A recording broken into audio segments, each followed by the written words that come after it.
Nous sommes avec Philippe Denuy, qui est le responsable des relations publiques au sein du musée de l'ASVI, l'association pour la sauvegarde du vicinal à Thoin.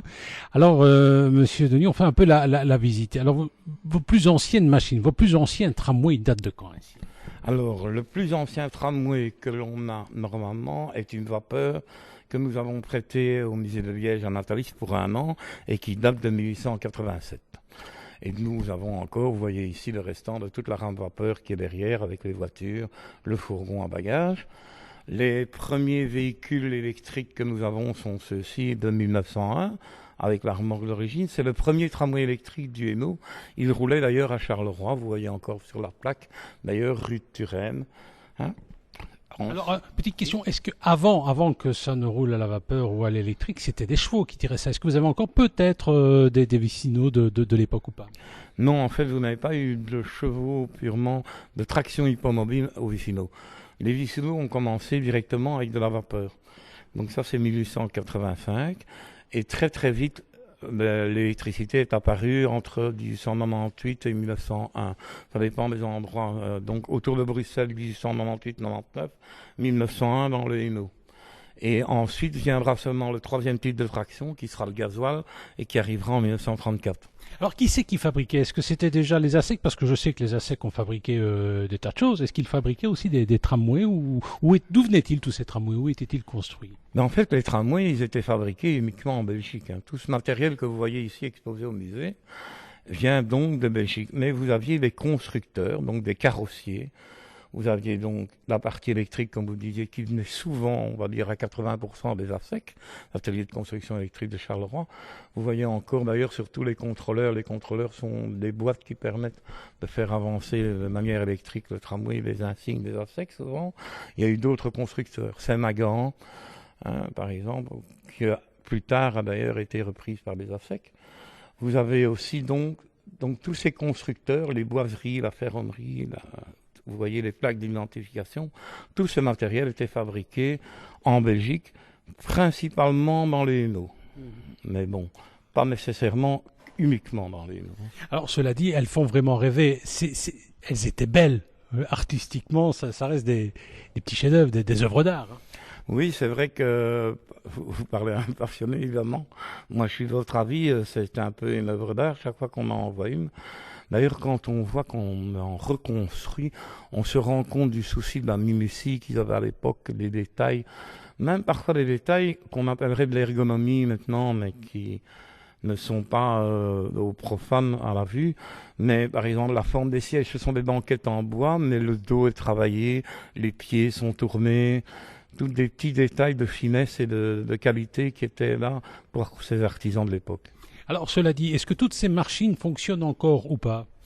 Tout ce que vous voyez dans le musée est donc fonctionnel et prêt à sortir. D'ailleurs, c'est l'occasion pour nous, ce sont deux occasions. Le festival du 15 août ainsi que les journées du patrimoine sont les deux occasions où tout ce qui est dans le musée qui roule dehors. Alors, à supposer, par exemple, que vous utilisiez une de ces machines-là sur le nouveau tronçon avec les nouvelles installations électriques, par exemple, du métro. Est-ce que c'est possible? Est-ce qu'une machine comme celle-ci, qui date quand même du début du XXe siècle, puisse rouler sur des lignes actuelles? Elle n'est pas agréée métro, mais techniquement, elle est capable de rouler. Ça devrait rouler vite, à mon avis. Hein. Oui, mais en fait, ce que je veux vous expliquer, c'est qu'en fait, en 100 ans, la technique n'a pas bougé. L'écartement des rails est toujours le même. Et la tension des moteurs de 600 volts est toujours du 600 volts continu. Donc ça veut dire que si vous le mettez actuellement sur une des lignes du MLC, ce qu'on fait parfois d'ailleurs, à titre exceptionnel, on a une motrice qui est rénovée en berlu, notamment, et elle est capable de rouler donc sur le métro.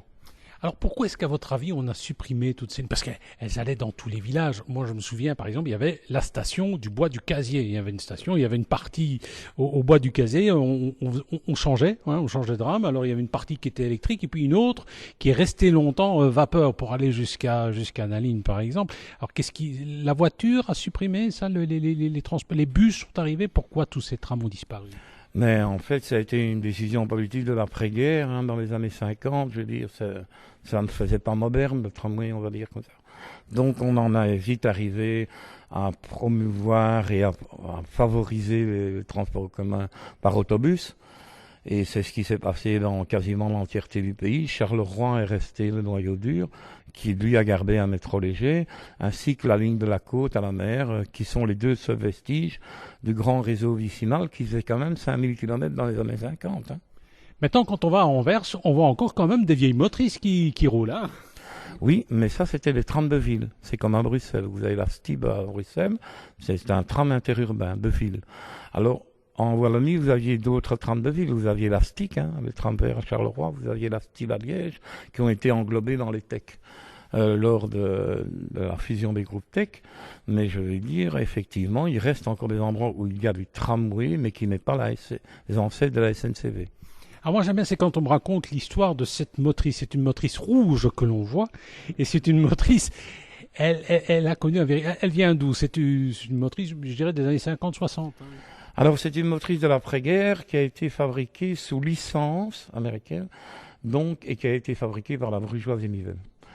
Et en fait, les plans, donc, ont été fabriqués aux États-Unis.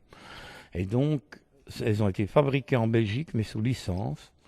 Et donc, cette motrice, qui était un tram unique, destiné pour ne pas avoir de remorque.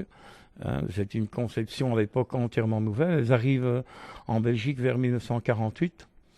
Et le problème, c'est qu'étant inadaptées au réseau vicinal, elles ne resteront qu'une dizaine d'années en Belgique, où elles seront réexportées vers la Yougoslavie. Et alors, pour la refaire revenir ici à Thoin, ça a été, paraît-il, toute une histoire. Ça veut dire que quand les Yougoslaves ont décidé à leur tour, fin des années 80, de s'en débarrasser, l'association en a profité pour en rapatrier une à ses frais et la remettre à l'état d'origine années 50, comme quand elle est sortie des ateliers. Ouais, c'est extraordinaire. Alors, je vois dans le fond, là, une voiture brune, c'est quoi exactement ça? Ça, c'est un camion Shell qui permettait de travailler donc sur les lignes aériennes. En fait, c'est un camion à moteur Perkins. Ça a été fabriqué également dans les années 47-48. Et donc, il est équipé d'une plateforme hydraulique au-dessus du camion qui permet de monter aux descentes et aux ouvriers de travailler sur les lignes caténaires. Il fonctionne encore, ce camion? Tout à fait. Il fonctionne et une fois par an, il est mis en route et il tourne. On ne le sort pas parce que il appartient à un privé qui en a confié la gestion à la SBL. Alors une question que je me pose, on va parler un peu de votre ASBL. Est-ce que vous avez la possibilité d'acquérir régulièrement de nouvelles machines? Comment vous faites? Ben, en fait, malheureusement, maintenant, on en récupère encore, mais on retrouve des épaves seulement. Hein. Donc, cette année, fin de l'année passée, on a retrouvé une caisse. Une caisse, donc, c'est-à-dire uniquement le dessus, plus la partie de roulement de roue. Une caisse en bois d'un véhicule vapeur qui a presque 100 ans, mais dans un triste état en Ardennes. Elle servait de cabane de chantier depuis plus de 50 ans. Et elle est actuellement donc chez un musée en restauration. Alors votre association, je dirais que vous êtes, vous l'avez dit tout à l'heure, hein, un gros musée parmi les petits et un petit parmi les gros musées. C'est-à-dire que vous avez, je dirais, atteint votre taille critique. Hein. Vous jouez avec un budget de 100 000 € par an, c'est déjà pas mal, mais c'est pas suffisant pour tout le travail que vous faites. Hein, il faudrait peut-être passer à la vitesse supérieure. Ben oui, ça, à mon avis, ça serait effectivement ça. Comme vous dites, on met un géant chez les petits parce que actuellement, en Tudimi, nous sommes donc le seul musée qui a obtenu une reconnaissance labellisée Cap Soleil. Mais nous ne sommes que des bénévoles, nous sommes une ASBL, donc, et en fait, nous avons un nombre maintenant d'ouvertures et de voyageurs qui commencent déjà à grimper d'une manière exponentielle. Et nous sommes toujours avec notre structure d'avoir uniquement des bénévoles et des gens où c'est le bon vouloir qui fait avancer l'association. Mais nous avons, comme vous le dites, des obligations comme déjà une grosse association ou un grand musée. En tout cas, on viendra vous aider parce que je vous rappelle que chaque année, il y a un festival et c'est les 14, 15, plutôt cette année, 15, 16 et 17 août. Mais c'est toujours aux environs du 15 août, c'est ce grand festival, c'est la grande fête. Vous avez toujours beaucoup de monde qui vient? C'est la fête annuelle, hein, je vais dire comme ça. C'est donc cette année le vendredi 15, le 16 et le 17. Et ça sera presque une répétition pour la semaine suivante où il y aura des commémorations du centenaire de la bataille du 23 au 14.